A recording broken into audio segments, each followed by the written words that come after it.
안녕하세요, 성도 여러분. 오늘은 잘못된 신앙생활에서 탈출하려면 이란 제목으로 하나님 말씀 증가하겠습니다. 제가 한 책을 봤는데 이 책 제목이 필패 신드롬이라는 책이 있습니다. 이 책은 리더십 분야의 세계적인 석학들이 모여가지고 상사와 부하의 관계들을 15년간 연구했습니다. 그 연구 결과 굉장히 흥미로운 현상을 포착하게 되는데요. 그것이 무엇이냐면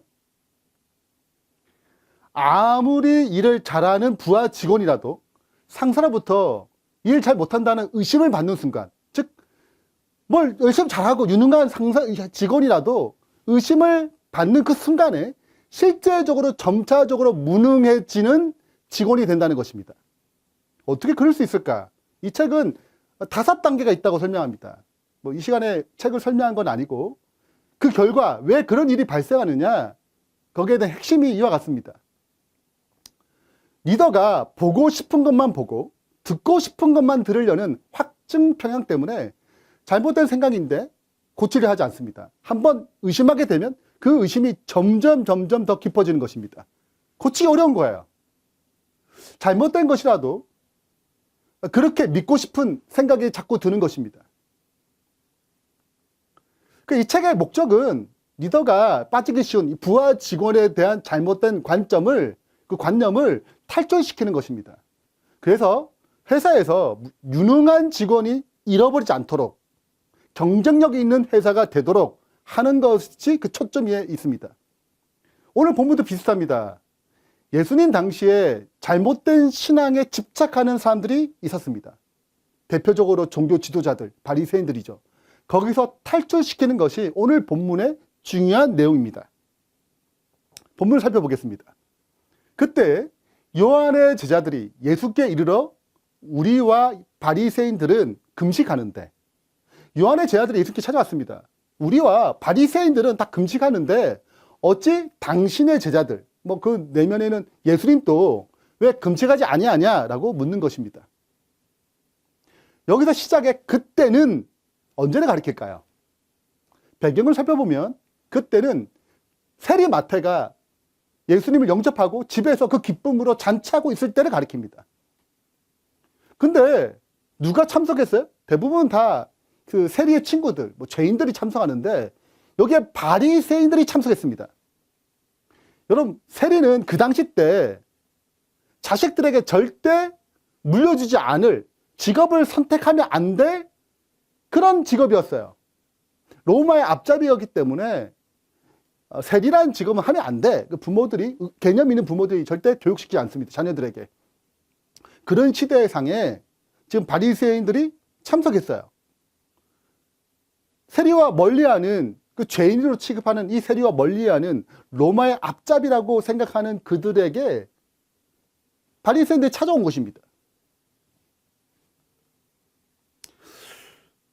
바리새인이 왜 세리 마태의 집에 참석할까요?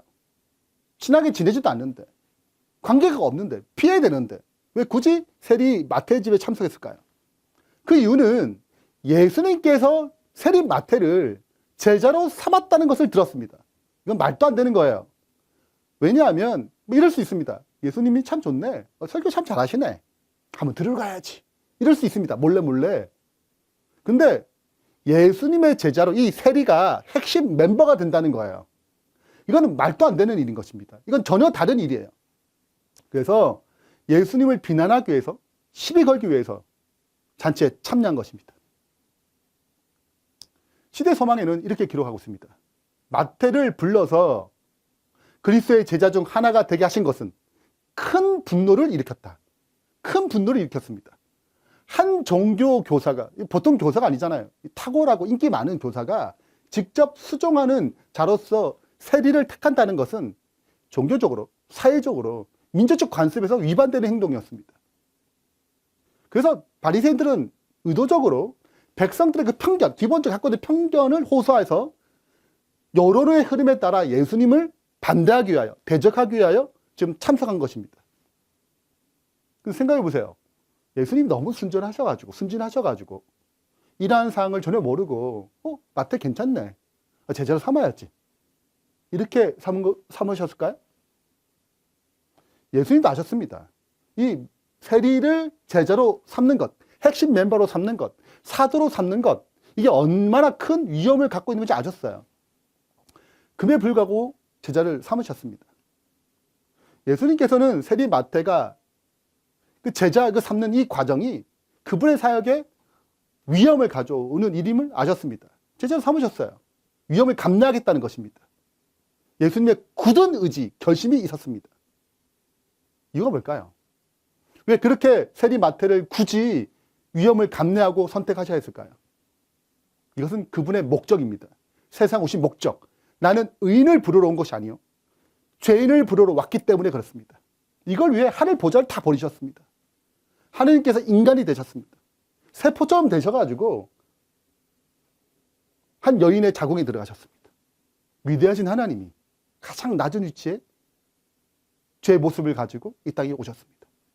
그래서 그분은 이 목적을 위해서, 죄인을 구원하기 위해서 주변의 시선, 평판, 자신을 비난하는 것 전혀 중요하지 않았습니다.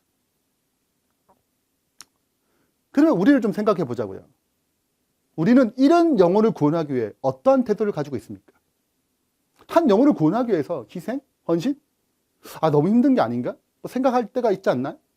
때로는 주변의 평판, 내가 재림교이니까 이단이라 불리는데 그런 시선, 굳이 내가 이렇게까지 해야 하나? 라는 회의감 들 때가 있어요. 제가 그랬습니다. 신학과 4학년 때 전도를 위해서 친구 7명이 휴학기를 냈습니다. 멋지지 않아요?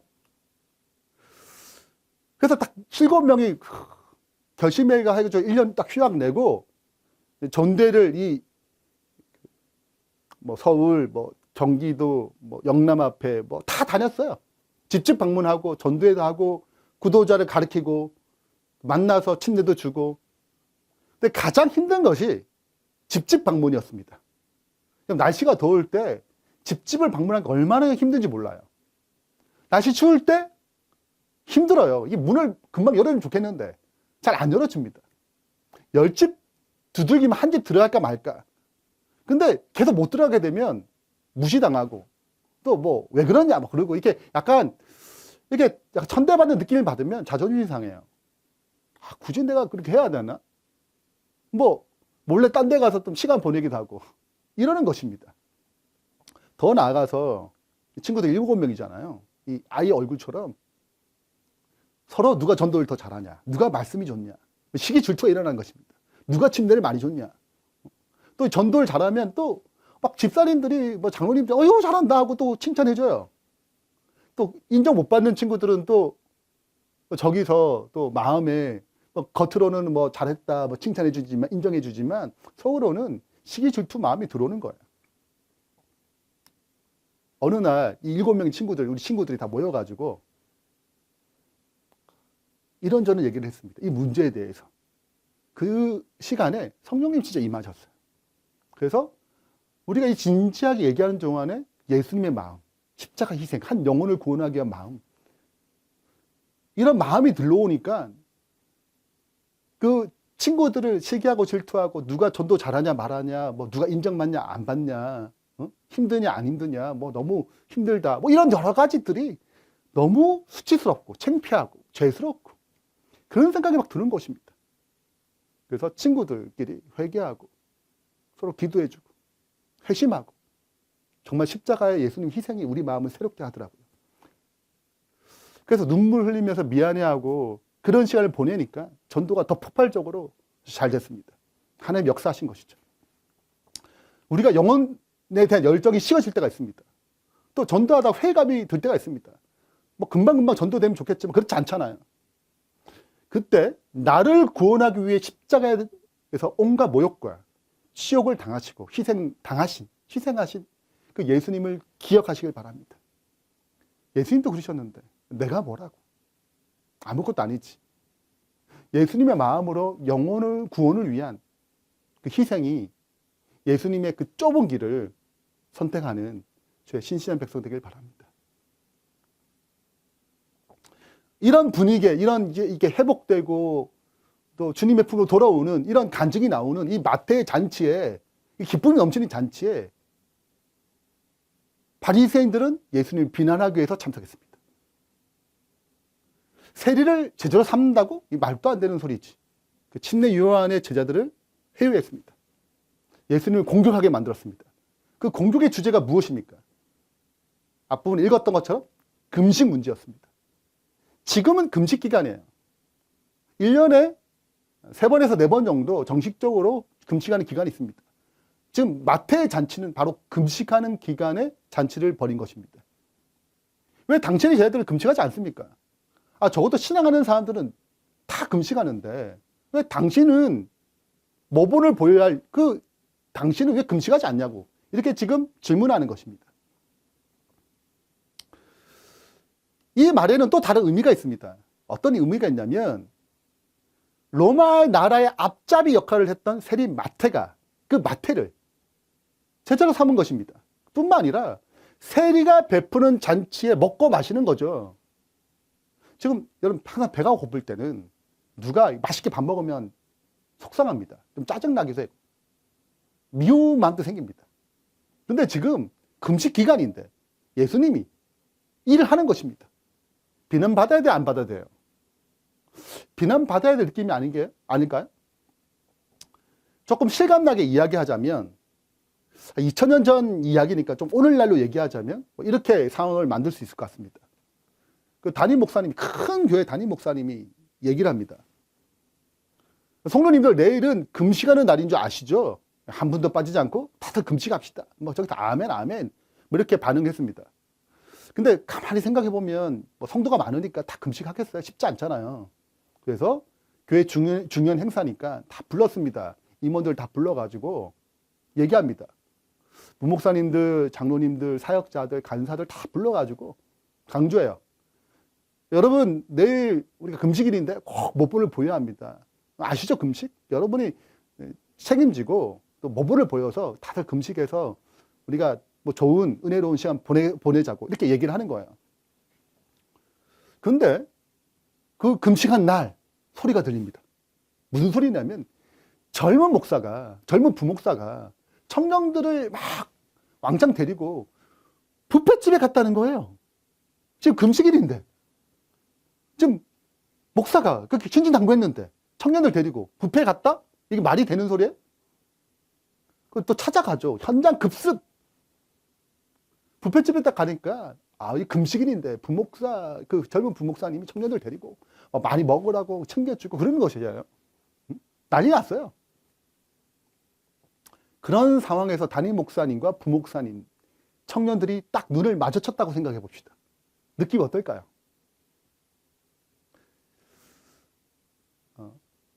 2000년 전 지금 예수님의 상황이 이런 느낌입니다.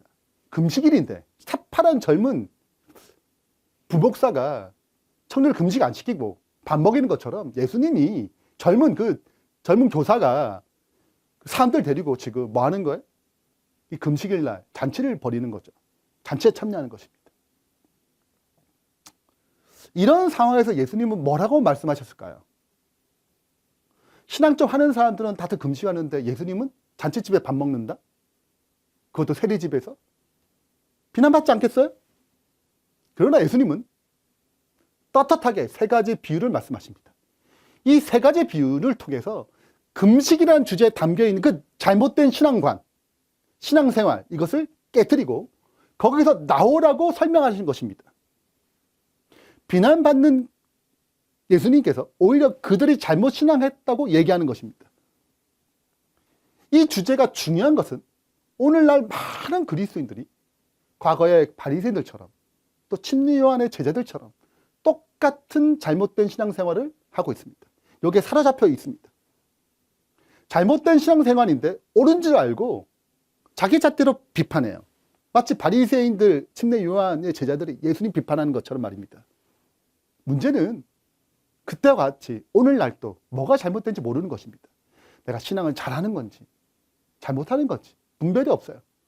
교회 열심히 출석하고 헌금 잘 내고 기도 잘하고 말씀 잘 보면 그냥 신앙 잘한다고 생각하는 것입니다. 허다한 사람들이 그리스도께서 마태의 잔치에서 책망하셨던 바리새인들이 저질렀던 그 같은 잘못을 범하고 있다. 이것은 유대인의 멸망의 원인이었으며 또 오늘날에 있어서도 많은 영혼들의 멸망의 원인이 될 것이다. 과거와 오늘이 동일하다는 것입니다. 과거의 멸망의 원인이 오늘날 멸망의 원인이라고 얘기하는 것입니다. 그래서 오늘 말씀 잘 집중해서 듣고 잘못된 신앙관에 있다면 여기서 나오길 간절히 바랍니다. 자, 이제 잘못된 신앙관에서 신앙생활에 탈출할 수 있는 방법을 살펴보겠습니다. 첫 번째입니다. 혼인잔치의 비유입니다. 이 비유의 핵심은 예수님을 만나야 잘못된 신앙생활에서 탈출할 수 있다는 것입니다. 예수님을 만나야 이 잘못된 신앙 체계에서 벗어날 수 있다는 것이죠. 그것은 곧 거듭남, 회심, 하나님에 대한 사랑을 회복하는 것입니다. 사랑을 찾는 거예요. 그분의 사랑에 빠지는 것입니다. 성경을 보겠습니다. 마태복음 9장 15절에 예수께서 그들에게 이르시되 혼인집 손님들이 신랑과 함께 있을 동안에 슬퍼할 수 있느냐? 그 슬퍼한다는 말에 금식할 수 있느냐? 이 말이 똑같습니다. 그러나 신랑을 빼앗길 날이 이르리니 그때에는 금식할 것이리라. 자, 왜 금식하지 말아야 돼요? 신랑이 같이 있으면, 혼인집 손님들이 신랑과 함께 있으면 그때는 금식할 필요가 없다는 것입니다. 언제 금식해요? 신랑이 빼앗기면. 그때 금식하라는 것입니다. 자, 이 비유의 내용을 좀 정리해 보겠습니다. 신랑과 신부는 무엇을 의미할까요? 무엇을 비유할까요? 잘 아시다시피 신랑은 예수님, 신부는 교회를 가리킵니다. 자, 혼인집 손님들은 누구를 비유할까요? 그것은 예수님 영접한 사람, 거듭난 사람, 회심한 사람들을 얘기합니다. 신랑과 함께 있으면 슬퍼할 수 없다라는 말의 의미가 무엇일까요? 그것은 예수님을 인격적으로 만났는데 어떻게 슬퍼할 수 있겠어요? 개인적인 차이가 있지만 정말 예수님을 진정으로 인격적으로 만나면 죄가 싫어지고 세상이 달라 보입니다. 하나님의 나라를 사모하는 마음이 생겨요. 그분을 사랑하는 원동력이 마음에 샘솟습니다. 만물이 새롭게 보이고 아름답게 보입니다. 하나님을 찬양하는 것처럼 느껴져요. 거듭난 전과 후는 완전히 달라지는 것입니다. 첫사랑이 회복되는 것이죠. 첫사랑이 들어오는 것입니다. 그러면 신랑을 잊는다. 그건 무엇을 비유할까요? 그것은 예수님을 십자가에서 그분의 죽으심으로 잃어버린다는 것을 말합니다. 그분의 죽으심을 얘기합니다. 신랑을 잃으면 뭘 해야 돼요? 금식하는 것입니다. 예수님이 십자가에 죽으시면 그분을 잃어버렸어요. 그때 해야 할 일이 무엇입니까? 금식입니다. 그 의미가 무엇일까요? 잃어버린 주님을 찾기 위하여 몰입하는 것입니다. 집중하는 것입니다. 간구하는 것입니다. 갈망하는 것입니다. 그래서 모든 것을 끊어버리고 주님을 찾기 위해 집중하는 것입니다. 이게 금식이에요. 그리고 부활하신 주님을 만났을 때 기쁨이 다시 넘쳤습니다. 우리도 예수님을 잃어버리면 동일하게 금식해야 합니다. 주님을 찾기 위해서, 주님을 만나기 위해서 간구해야 되는 것입니다. 그분께 집중해야 되는 것이죠. 그렇게 주님을 다시 인격적으로 만나게 되면 회심의 기쁨, 회개에 대한 하나님의 위로, 이것이 찾아오는 것입니다. 혹시 이 자리에 어쩌면 하나님의 사랑, 주님을 다시 잃어버린 상실한 부분이 있지 않습니까? 다시 찾기 위해 금식을 결단해야 합니다. 금식 같은 마음을 가져야 합니다. 죽기 아니면 다른 방법이 없다. 모든 걸 걸겠다. 나는 것이 금식이에요. 먹는 걸 끊고 주님과 집중하겠다는 것이죠. 그렇게 할 때 다시 회심하게 되는 축복이 임하는 것입니다. 그렇다면 바리새인의 금식은 뭘까요? 그 종교 지도자의 금식은 무엇을 말할까요? 어떤 사상이 담겨 있을까요? 첫 번째는 본질, 즉 하나님의 사랑이 없는 의식이었습니다. 예배를 드리고 말씀도 보고 기도하고 종교 생활을 하죠. 봉사도 하고 섬기지만 여기에는 하나님의 사랑이 원동력이 없습니다. 그왜 사랑이 없는 거예요? 사랑에 사는 것이 아니라 그분의 말씀이니까 그냥 하는 것입니다. 의무감에 하는 것입니다. 복받기 위해서 하는 것입니다. 저주 안 받으려고 하는 것입니다. 그럼 이렇게 열심히 하게 되면 뭐가 되는 거예요? 그냥 신앙 잘하는 줄 압니다. 그래서 복받기 위해서 자기 욕심을 채우기 위해서 열심히 신앙생활을 하는 것이 오늘날 이 기독교의 큰 문제이기도 합니다. 목표가 자식 좋은 대학 보내는 것, 취업 잘 되는 것, 성공하는 것. 우리의 기도를 자세히 살펴보세요. 진짜 목적이 무엇인가요? 우리 아이들 성공 못해도 좋으니, 사업 망해도 좋으니 주님을 만나게 해주세요. 무엇이 진짜 목적인가요? 세상과 겸하여 사는 것이 목적인가요? 세상에 성공하게 하는 것이 기독교의 목적인가요? 아닙니다. 주님을 만나는 것, 천국을 소망하는 것, 세상을 버리고 주님을 따르는 것, 모든 것에 주님을 우선순위 두는 것, 그건 거듭날 때 또 얻어지는 복입니다. 너희는 가서 내가 국률, 사랑을 원하고 제사를 원하지 아니하노라 하신 말씀이 무슨 뜻인지 배우라고 얘기하십니다. 생각해 보세요. 아내가 남편과 사는데 사랑이 없다고 생각해 보세요. 근데 할 건 다 해요. 뭐 설거지도 해주고 빨래도 해주고 식사도 해주고 다 해요. 청소도 하고. 근데 나는 당신을 사랑하지 않아요. 여러분, 이게 결혼 생활인가요? 이건 비극입니다.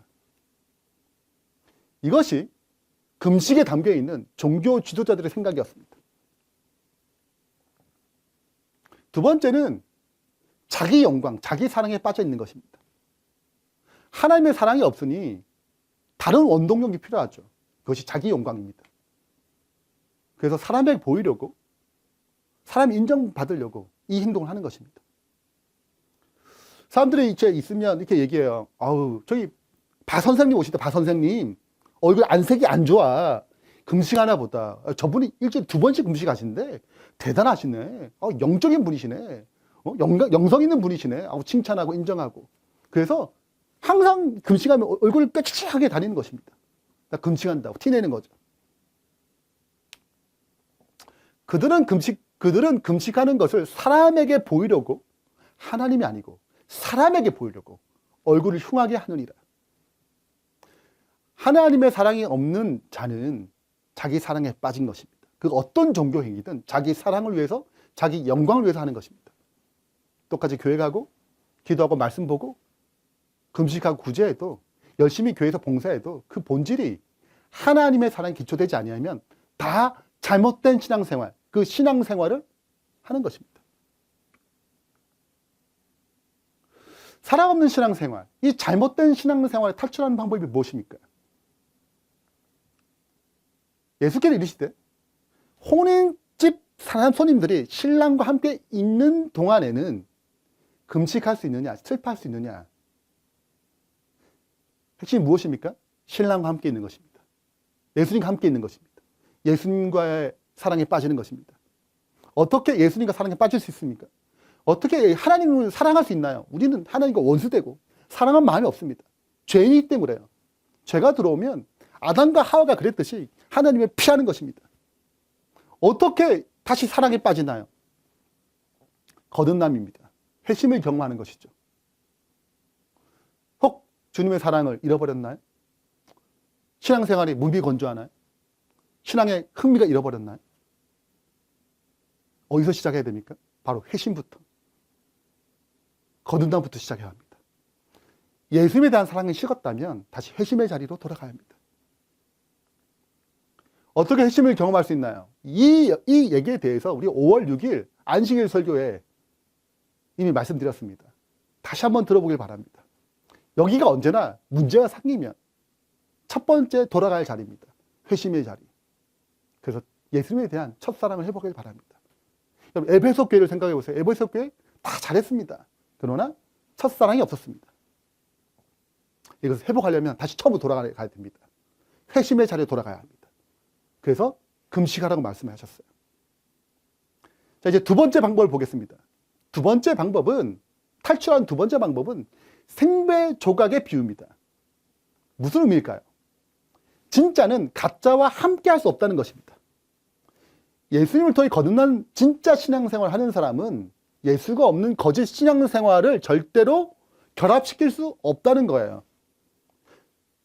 예수님과 바리새인들이 결합될 수 없습니다. 물과 기름이 어떻게 섞이겠어요? 위조 지폐와 진짜 지폐가 있는데 이게 같이 있을 수 있어요? 아닙니다. 위조 지폐는 다 골라내야 돼요.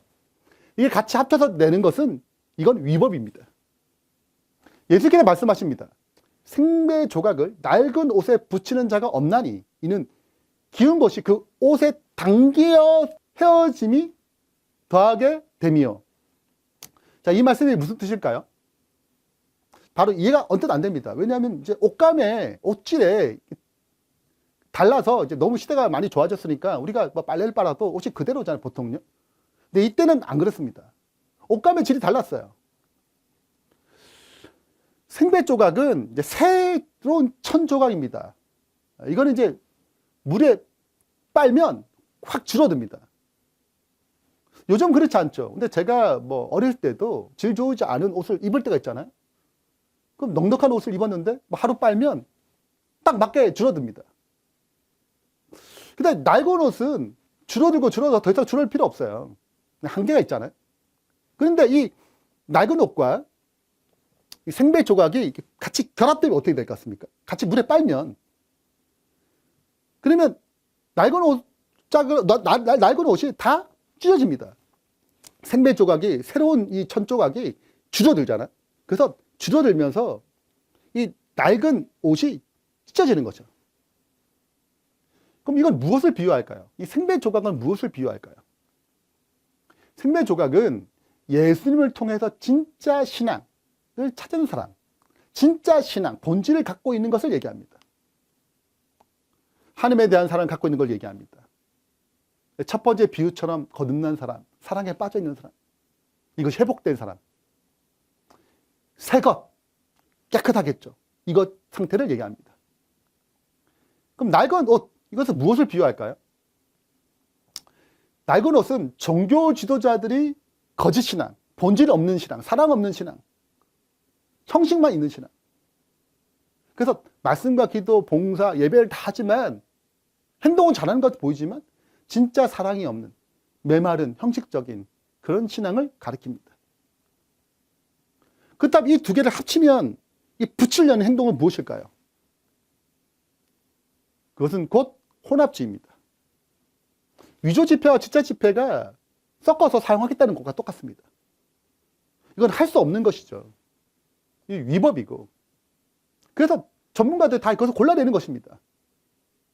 근데 사탄은 교묘하게 이것을 섞으려고 하는 것입니다. 이것을 계시록은 바벨론 사상이라고 얘기합니다. 바벨론의 포도주라고 얘기합니다. 섞여 있는 거죠. 지금 이 바벨론 사상이, 이 혼합주의가 기독교에 가득합니다. 침례 요한의 기별과 그리스도의 교훈의 원칙은 바리새인의 형식과 결합할 수 없었다. 예수님께서는 진리와 비진리, 참신앙과 거짓신앙을 적당히 섞어서 혼잡하게 만들어 사용할 수 없다고 얘기합니다. 이건 침례 요한의 제자들에게 경고하는 것입니다. 그들이 바리새인의 신앙과 섞으려 하지 말라고 얘기하는 것입니다. 그렇다면 이 비유의 목적은 무엇일까요? 핵심을 정리하면 다음과 같습니다. 거짓 신앙을 분별해서 진짜 신앙과 결합하지 않도록 주의하라는 것입니다. 사탄은 끊임없이 가짜를 넣어요. 그리고 우리를 흔듭니다. 하나님의 백성 혼란케 만듭니다. 택하신 자들도 믿지 못하도록 흔드는 것입니다. 겉모습은 굉장히 비슷하기 때문에 헷갈리는 것입니다. 똑같이 예배 드려요. 똑같이 기도하고 말씀 봅니다. 근데 겉모습은 비슷하잖아요. 그 안에 하나님의 사랑이 작동하느냐, 그렇지 않느냐 차이인 것입니다. 요한의 제자들도 속았습니다. 예수님이 그것을 보고 간파하셨어요. 오늘 우리에게도 내 마음을 살펴보십시오. 과연 나는 진짜 신앙을 하는 것인가? 아니면 가짜 신앙을 하는 것인가? 무엇이 진짜인가? 우리는 살펴볼 필요가 있는 것입니다. 국내 최초로 외화 위패 감별 자격증을 따낸 우리은행의 신도섭 부부장이 있습니다. 옛날에는 외화 감별사가 없어서 이제 뭐 달러나 이런 외국 돈이 들어오면 한국에 없잖아요. 그러니까 다 외국 사람을 통해서 위조 지폐를 감별했다고 그래요. 그 수수료가 수십억이 나간다고 그럽니다. 그래서 이분이 마음을 결심했어요. 안 되겠다. 이 외화가 자꾸 빠져나가는 것은 우리나라에 옳지 않은 것 같다. 그래서 내가 감별사 공부를 해야겠다. 그래서 우리나라 최초로 해외에서 자격증을 받았습니다. 요즘 많이 좋아져서 기계가 막 걸러낸대요. 그래도 보통 하루에 300점 정도는 감별해야 된다고 합니다. 그럼 어떻게 감별할까요? 그는 이렇게 얘기합니다. 가짜를 판별하려면 진짜부터 제대로 알아야 합니다. 제대로 진짜 화폐를 공부해야 합니다. 누구라도 집중해서 수백 번, 수천 번 계속 진짜를 자꾸 공부해보면, 그러면 자연스럽게 어떻게 아는가? 그냥 진짜 화폐 인물은 자기를 응시하고 가짜 화폐를 자기 피하고 느껴진대요. 그냥 그게 딱 맞대요, 그냥. 여러분, 이게 도구가 트면 가짜 화폐와 이 진짜 화폐를 이런 식으로 분별되는 거예요. 체득되는 거죠. 여러분, 영적 세계도 이와 같습니다. 진짜와 가짜를 분별하도록 우리에게 주신 것이 성경입니다. 하나님의 백성들은 성경을 거짓 교사의 영향과 암흑의 영들의 기만적인 능력을 대항하는 그들의 방어책으로 삼도록 가르침 받았다. 그러니까 진짜와 가짜를 분별하는 기준이 뭐예요? 성경입니다. 그러나 사탄은 온갖 계책을 다 써가지고 사람들이 성경 지식을 알지 못하도록, 그걸 얻지 못하도록 방해합니다. 여러분, 얼마나 요즘 미디어가 판칩니까? 성경에 집중하지 못할 수많은 재미와 흥미거리가 얼마나 많습니까? 여러분, 우리가 진짜 신앙의 생활, 진정한 신앙생활을 회복하려면, 거짓 신앙에서 벗어나려면 성경을 읽지 못하는 것, 주님을 찾는 데 방해하는 것, 주님의 사랑을 막는 이 모든 것에서부터 벗어나야 합니다. 거짓 것이 참 것과 너무 유사할 것이므로 성경으로 밖에는 그것들을 분간할 수 없을 것이다. 성경의 진리로 마음을 견고히 방어한 자들 외에는 아무도 최후의 대쟁투를 견디지 못할 것이다 라고 얘기하는 것입니다. 여러분, 믿음은 들음에서 납니다. 내가 무엇을 보고 무엇을 들었느냐, 이것이 승부처입니다. 거짓을 분별하고 싶다면 하나님께 가는 마음을, 말씀을 하는 마음을 방해하는 모든 것들을 제거하길 바랍니다. 이제 세 번째, 마지막 부분을 살펴보겠습니다. 예수는 이 세 번째 비유로 세 부대, 옛 부대, 새 포도주로 비유하셨습니다. 자, 이게 무엇이냐? 마음을 계속 새롭게 해서 예수님, 새 포도주, 예수님으로 계속 채우지 아니하면 안 되는 것이죠. 마음을 새롭게 해서 예수님을 계속 채우는 것. 그렇지 않으면 잘못된 신앙으로, 본질 없는 형식적인 잘못된 신앙으로 다시 돌아간다는 것입니다. 처음에 거듭남을 경험하고 두 번째 거짓을 분별하는 끝나지 않고 지속적으로 마음을 새롭게 해서 예수님을 채워가야 우리가 이 잘못된 신앙 체계에서 끊임없이 찾아오는 거짓으로부터 벗어날 수 있다는 것입니다. 그럼 사탄은 물을 토합니다. 거짓을 토해요. 이 거짓의 세계, 세상에서 거슬러 올라가야 되는 것이 그리스도의 삶입니다. 가만히 있으면 옛날의 습성으로 돌아가게 되어 있습니다. 예수님 말씀하십니다. 새 포도주를 낡은 부대에 넣지 아니하나니 그렇게 하면 부대가 터져 포도주도 쏟아지고 부대도 버리게 됩니다. 새 포도주는 어디에 담아야 돼요? 새 부대에 넣어야 둘 다 보존되느니라. 자, 생각해 보겠습니다. 뭐 우리가 익숙한 방식이 아니니까 왜 낡은 가죽 부대에 새 포도주를 넣으면 이게 터질까요? 이해를 돕기 위해서 이 새 가죽 부대는 신축성이 좋습니다. 이제 막 만들었잖아요. 잘 늘어납니다. 보건력도 좋아요. 아주 질깁니다. 근데 낡은 가죽 부대는 이미 오래됐잖아요. 신축성이 없습니다. 잡아당기면 그건 찢어져요. 약하면, 오래 쓰면. 근데 새 포도주는 가죽에 넣으면 발효가 되기 시작해요. 발효가 되기 시작합니다. 그럼 팽창하잖아요. 이때 새 가죽 부대는 같이 늘어납니다. 이게 신축성이 같이 늘어나잖아요. 근데 낡은 가죽 부대는 신축성이 없어요. 그러니까 팽창하려니까 팽창을 못해요. 가죽이 늘어나지 않으니까. 그러니까 터지는 것입니다. 자, 그렇다면 새 부대, 새 가죽 부대는 무엇을 비유할까요? 그것은 예수님을 통한 거듭남, 사랑을 가진 사람, 회심한 사람, 영에 속한 사람, 하나님과의 관계, 이 사랑의 관계가 회복된 사람을 얘기합니다. 옛 부대, 낡은 가죽은 무엇을 비유할까요? 그것은 딱딱하고 메말라버린, 거듭나지 않은, 육에 속한 사람, 사랑 없는, 종교적 형식만 있는, 자기 자랑만 있는, 자기 영광을 위해서 행하는 그런 사람을 가리켜서 낡은 가죽 부대라고 얘기하는 것입니다. 자, 새 포도주는 무엇을 비유할까요?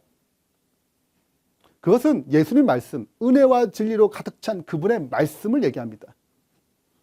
이것은 새 부대만 받을 수 있어요. 옛 부대인 거듭나지 않는 사람은 실은 그분의 은혜와 진리를 받을 수 없습니다. 바로 식히는 포도주와 같이 하나님의 생명의 진리는 낡고 쇠해져 가는 바리새인의 유전의 가죽 부대를 터뜨릴 것이다.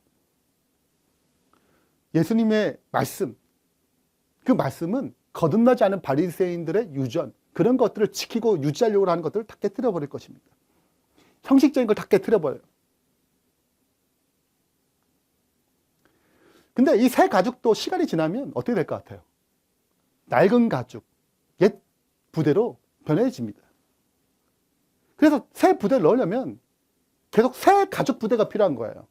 새 가죽 부대가 없으면 새 포도주를 넣을 수 없는 것입니다.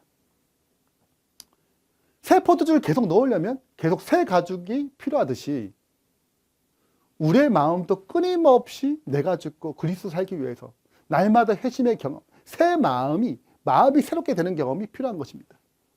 그래서 고린도후서 4장 16절에 이렇게 얘기합니다. 그러므로 우리가 낙심하지 아니하노니 우리의 겉사람은 낡아지나 우리의 속사람은 날마다 새로워지도다 라고 얘기하고 있습니다. 날마다 우리의 마음이 새로워져야 합니다. 그래서 새 부대가 되어서 새 포도주 예수님의 은혜와 진리를 공급받아야 합니다. 그래야 자라날 수 있습니다. 매일 회심이 필요합니다. 매일 주님과 동행이 필요합니다. 더 깊은 사랑 가운데 들어가야 합니다. 이것이 새로운 마음으로 자라나는 방법입니다. 저는 결혼에 대한 로망이 있었습니다. 어떤 로망이 있었냐면 평생 싸우지 않고 화목하게 지내는 거예요. 이런 어떤 로망이 있었습니다. 그래서 저희 집사하고 연애할 때 단 한 번도 싸우지 않았어요. 1년 가까이 싸워준 적이 없습니다. 그리고 결혼을 했어요.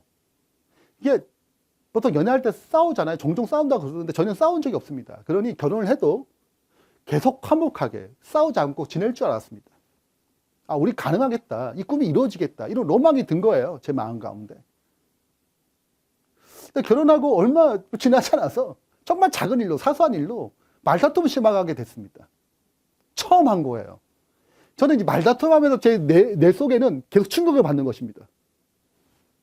이 사람이 나랑 안 맞는 사람인가 부터 시작해가지고 결혼의 환상이 깨지기 시작하는 거예요. 제가 생각했던 그런 화목이라는 것이 다 깨지기 시작하는 것입니다. 뭐가 잘못되었지? 고민하게 된 거예요. 로망이 깨지고 결혼 생활에 대한 나의 잘못된 관념이 고쳐질 필요가 있었습니다. 결혼에 대해서 다시 배워야 했어요. 결혼 생활이 어떤 것인지 다시 공부해야 했습니다. 사랑하는 사람과 결혼하려면 그 결혼이 시작이 아니죠. 끝이 아니죠. 두 사람이 어떤 식으로 아름다운 가정을 만들어가는지 다시 배워야 했습니다. 깨어지니까 다시 보이더라고요. 영적 생활도 동일합니다. 내가 잘못되었구나. 내가 잘못된 신앙생활을 하고 있구나. 이것을 아는 것, 여기가 시작점입니다. 이것을 깨닫지 못하면 잘못된 신앙의 틀에서 절대 벗어날 수 없습니다. 하나님께서 우리를 깨닫게 하십니다. 알게 하세요. 말씀이든 어떤 환경을 취해서든 내 안에 사랑이 없음을 깨닫게 합니다. 잘못된 신앙관에 있다고 알게 하십니다. 그때 주님, 제가 잘못했습니다. 잘못된 신앙관을 갖고 있습니다. 이걸 깨뜨리고 주님이 오십니다 하며 진리의 신앙생활, 참된 신앙생활 체계 안으로 들어가야 합니다. 다시 사랑이 회복되어야 되는 것입니다. 이 결론을 맺겠습니다. 예수님께서는 우리의 형식적인 신앙생활, 율법주의적 신앙생활, 사람에게 인정받길 원하는 그런 신앙생활, 메마르고 굳어버린 의식적인 그런 신앙생활에서, 그 잘못된 신앙생활에서 벗어나길, 탈출하길 원하십니다. 그 탈출하는 방법으로 세 가지 비유를 말씀하셨습니다. 첫 번째 비유입니다. 혼인잔치의 비유죠. 신랑이신 예수님을 만날 때, 함께할 때, 그 잘못된 신앙관에서, 신앙체계에서 탈출할 수 있다고 말씀하십니다. 거듭날 때, 회심할 때, 주님을 인격적으로 진짜 만날 때 사랑이 회복됩니다. 진심으로 예수님을 사랑하는 마음이 들어오면 형식적이고 메마른 그런 행동이 변화됩니다. 말씀과 기도가 새로워집니다. 봉사가 새로워져요. 주님이 우리 마음에 그 사랑으로 우리를 새롭게 하기 때문에 그렇습니다. 두 번째는 생배 조각의 비유를 통해서 진짜 신앙은 절대 가짜와 함께할 수 없다는 것입니다. 그 형식적이고 메마른 신앙이 들어오지 못하도록 계속 막아야 합니다. 위조 지폐가 들어오지 못하도록 막아야 하는 것과 똑같습니다. 하나님과 맺은 이 사랑이 식어지지 않도록 그것을 방해하는 모든 것을 막는 것, 이것이 두 번째 비유의 핵심입니다. 마지막으로 새 부대, 옛 부대, 새 포도주의 비유를 통해서 새 부대에만 새 포도주가 들어갈 수 있듯이 우리가 새로운 마음으로 변화돼야, 그 새로운 마음을 날마다 가져야 예수님이 들어갈 수 있습니다. 오늘 우리에게 죄를 막는 것도 정말 중요하지만, 가짜를 막는 것도 중요하고, 거짓을 분별하는 것도 정말 중요하지만, 예수님과 사랑을 더 깊이 키우는 것, 예수님과 동행하는 것, 날마다 마음을 새롭게 하는 것,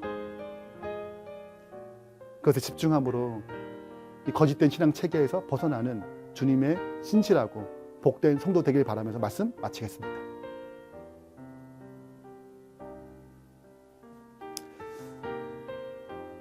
하늘에 계신 하나님 아버지, 오늘 저희들에게 어떻게 거짓의 신앙체계에서, 거짓된 신앙체계에서 벗어날 수 있는지 알려주셔서 감사합니다. 아버지 하나님, 이 세상에 사단이 수많은 비진리와 가짜와 위조들을 우리 진리 안으로 보냈습니다. 우리도 어느덧 어떻게 신앙하는 것 진짜 신앙인지 망각하고 살 때가 참 많습니다. 과거를 반복하지 않도록 도와주시고 다시 주님의 사랑을 되찾고 거짓을 분별하고 날마다 마음을 새롭게 하여 주님께 더 가까이 갈 수 있도록, 주님과 더 깊이 동행할 수 있도록 우리에게 영으로, 성령으로 충만케 하여 주시옵소서. 예수 그리스도 이름으로 축원하며 기도합니다. 아멘.